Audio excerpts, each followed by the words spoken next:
Eder. Mac. Pallister.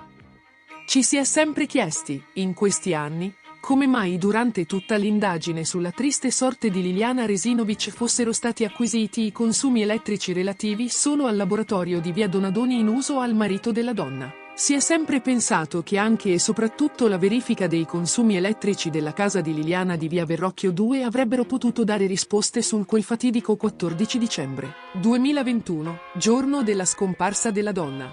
Quei dati sui consumi di energia elettrica avrebbero potuto dare conferma di quanto affermato dal marito sull'uso della lavatrice alle 6 del mattino, confermare l'orario di uscita della donna dalla propria abitazione e l'orario del rientro del marito all'interno della stessa, ma stranamente ciò non è stato fatto.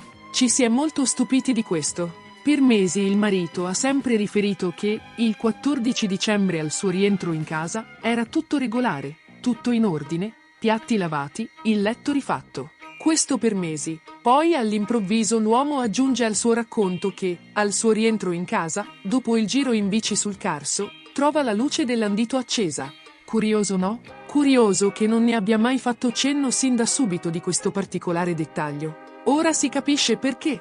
Perché in effetti la richiesta all'Enel di fornire i dati relativi al consumo dell'abitazione di via Verrocchio 2, dei giorni interessati alla scomparsa della donna, fu fatta. Si restava solo in attesa di riceverli da parte dell'Enel appena disponibili per visionarli.